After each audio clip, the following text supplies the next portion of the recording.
What do you think of when you imagine electronic music? Disco? Maybe R&B? While those genres are correct, there is more to it than just four-on-the-floor beats and synthesizers. Like, did you know that rap is technically an electronic music genre? When you really think about it, almost every genre in the world has, in some way, become electronic.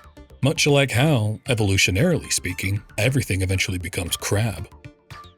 Hello there, my name is Malkuridazin, and welcome to my video series on the history of electronic music. Electronic music is something that has always fascinated me when I first started listening to deadmau5 and Skrillex back in middle school, and no, I'm not ashamed of that. Having been born in 1997 and being an antisocial weirdo, my early music tastes revolved heavily around video games and Flipno Hatena AMVs. Drop it. I've since learned that the 1980s actually happened, and have expanded my music library to include a lot more than Brostep and 8th Note Prog, but I digress. The actual history of electronic music can be a bit confusing at times, and many people will argue until the end of time as to the origins of some genres, times they sprang up, and what even counts as electronic music.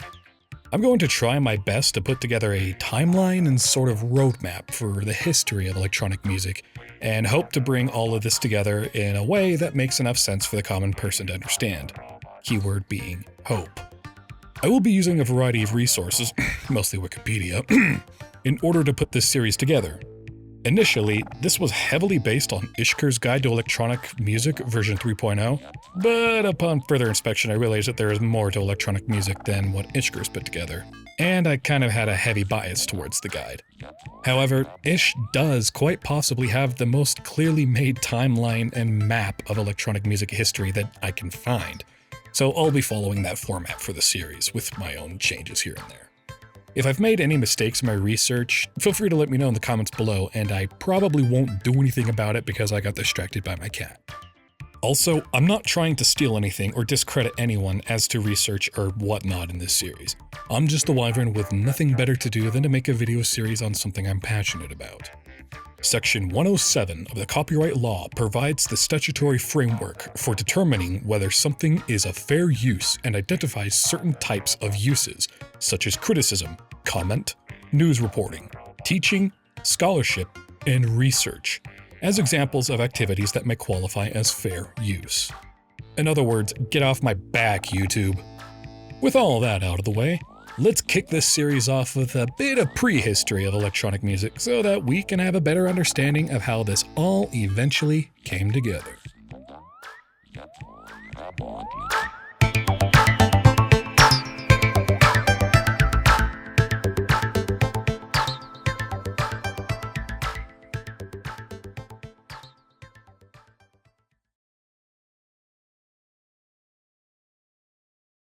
So, what exactly is electronic music? To cite Wikipedia, electronic music, broadly, is a group of music genres that employ electronic musical instruments, circuitry-based music technology and software, or general-purpose electronics, such as personal computers, in its creation.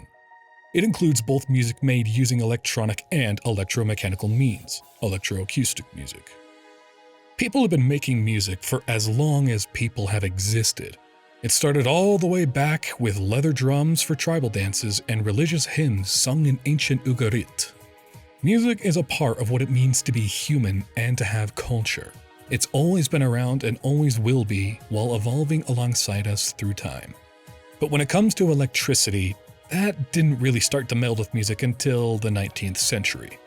It was around this time when people really sat down and tried to figure out what this super fast fire can do besides send messages near instantaneously. If you go by the definition I spoke of a moment ago, the first electronic musical instrument was probably the musical telegraph invented by Elisha Gray in 1876.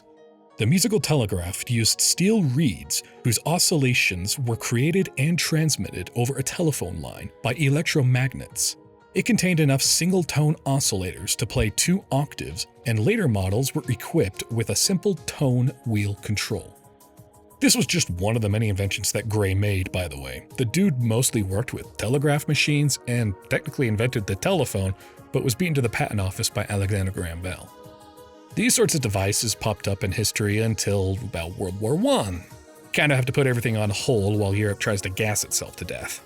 After that, there was a little bit more experimentation, mostly involving using electronic devices to mess around with various sounds, but nothing concrete until after World War II, Germany's revenge.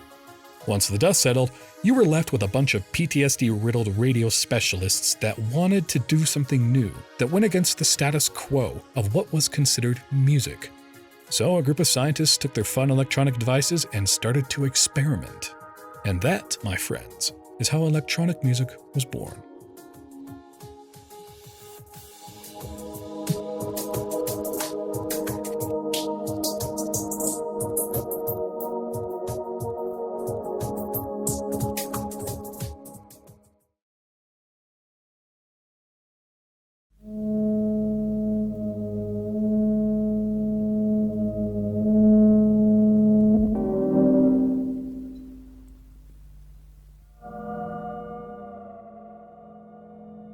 The very basics of electronic music exist on the concept of experimentalism.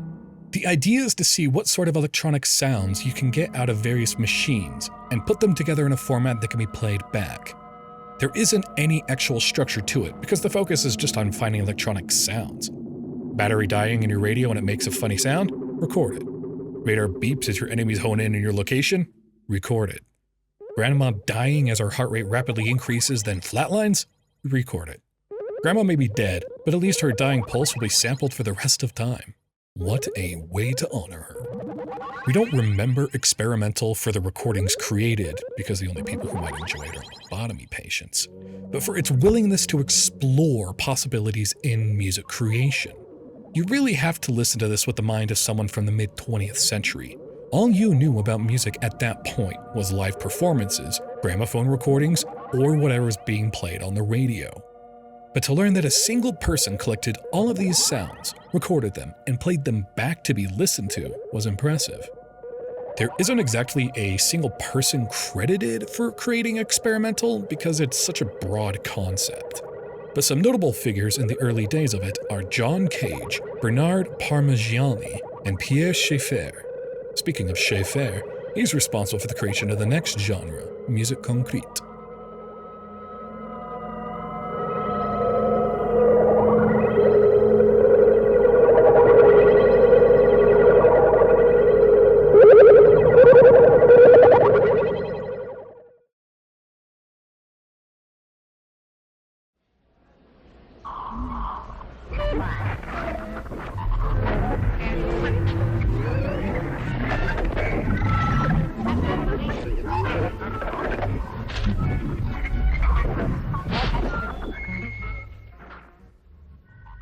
At first glance, musique concrète and experimental seem exactly the same.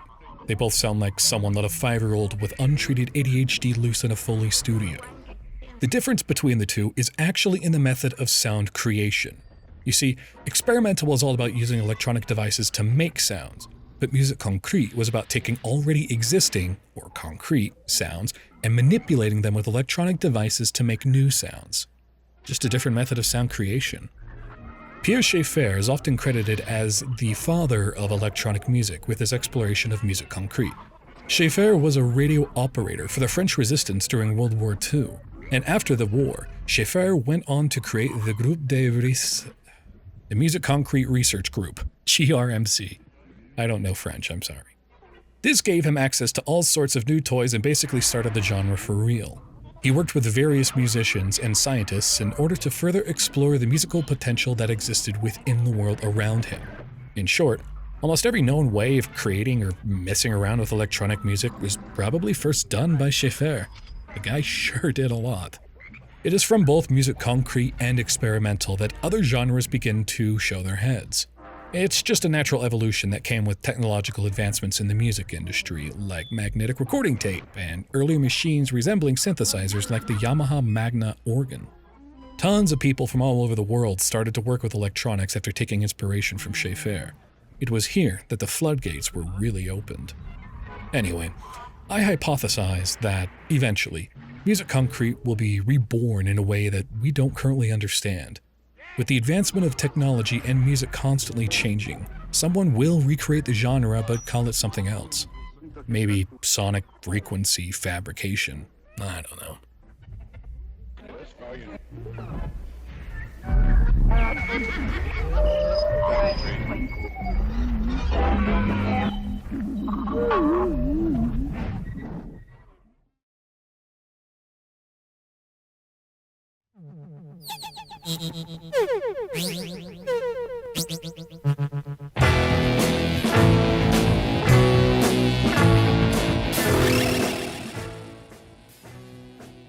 It's hard to really call Moog a genre of music.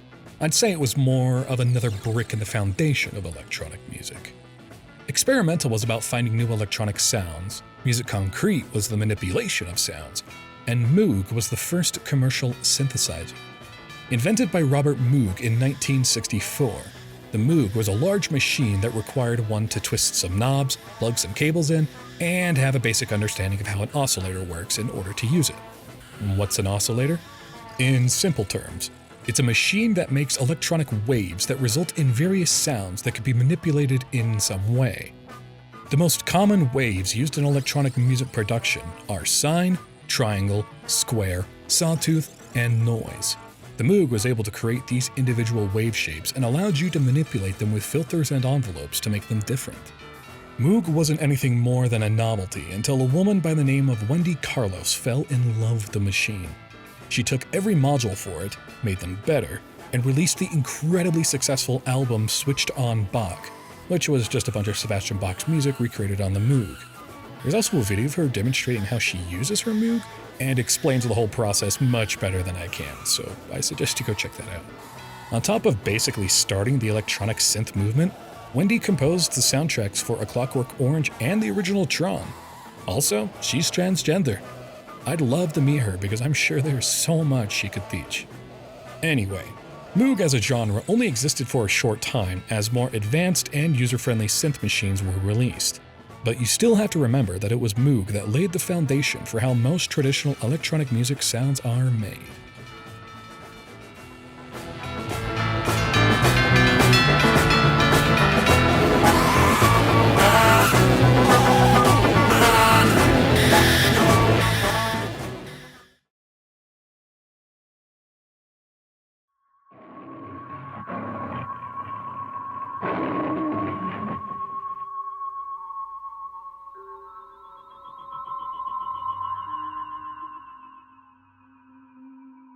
I don't think soundtrack is fully electronic music.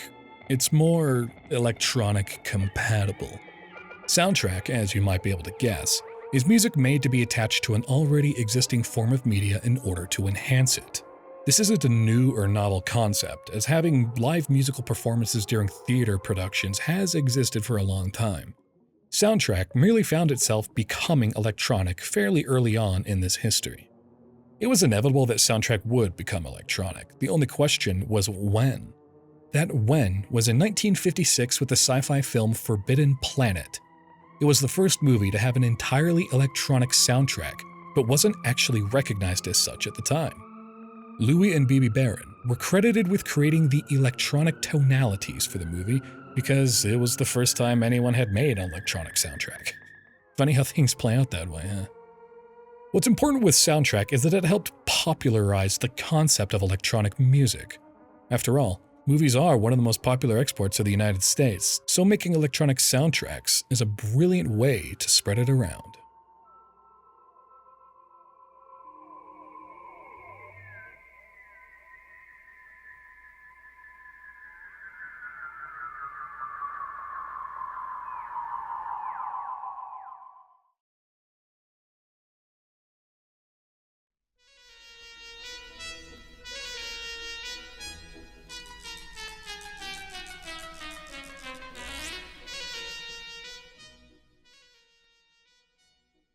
Modern classical is simply classical music made by electronic means. Note that this isn't recreation of classical works, but creating classical-style music with electronics. There really isn't a whole lot to say about modern classical other than it can bleed into other genres like soundtrack and minimalism, and it eventually helped create new age and ambient. My best guess is that by combining the old with the new, modern classical proved that electronic music was real music. It started out kind of weird, as any new music genre does, but has become more refined with age. It's not bad, though I tend to only enjoy it in small amounts. But what do I know? I only played the bass in my school's orchestra.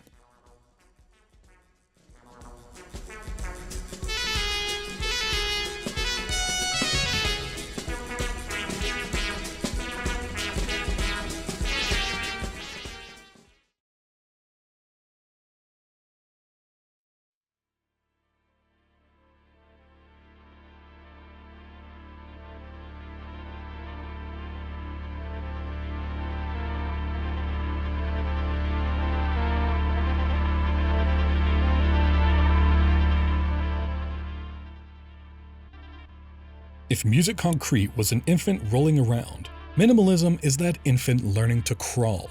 In other words, minimalism is music concrete with musical structure. It was the next step in creating electronic music by taking what was created and actually putting it into a musical form that was enjoyable.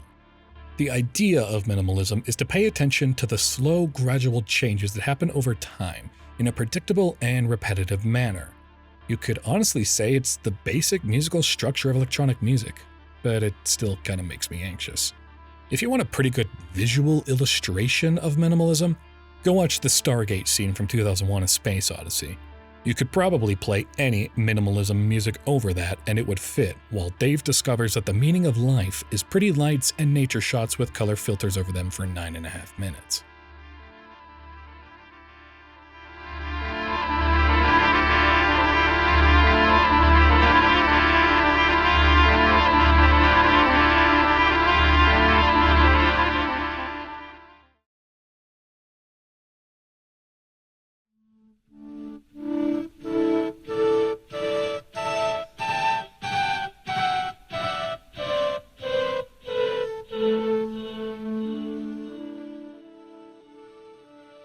Crut Rock is a combination of all the previous genres melded together into the first real genre of electronic music. While the first electronic music genre was inevitably going to happen, post-war Germany just happened to have all the correct circumstances to make it happen. After Germany's little episode, the entire country, well, West Germany, was looking for a new cultural identity in order to get away from the past. With all these newfangled electronic devices coming out, might as well see what you can create out of it. And it was that thinking that led to the creation of Crut Rock. At its core, Crut Rock is a mixture of psychedelic rock, avant-garde composition, and various electronic things, all mixed into a neat little German package. It was new, cool, and different from the past, so Germany fully embraced Crut Rock as their splash into the modern world of music. And the first group that really took advantage of this splash was Kraftwerk. To many people, Kraftwerk is the first electronic music group. Formed in 1970 by Ralf Hütter and Florian Schneider, hope I'm saying that right, Kraftwerk started out just doing traditional krautrock, but then quickly adopted a near fully electronic style with synths, drum machines, vocoders, and full-on robot-like mannerisms. It was Daft Punk before Daft Punk. And don't worry, we will eventually cover Daft Punk, so be sure to do your homework. I could, and probably should, make a video covering Kraftwerk and everything that they did, just because of how important they are to modern electronic music. But that'll come at a later time if this series takes off at all. Anyway, Crut Rock still exists and follows the basic fundamentals of what made it unique in the first place. You've really got to give Germany credit for turning themselves around so well.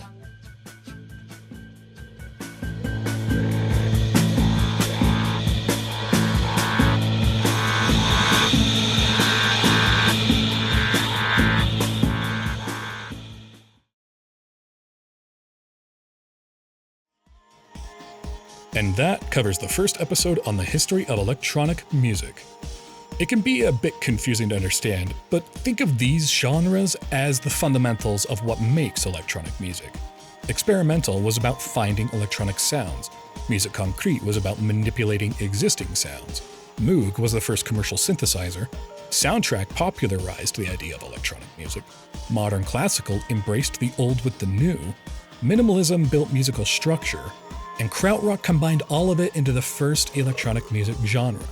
And this is only the beginning of our journey. Exciting, isn't it?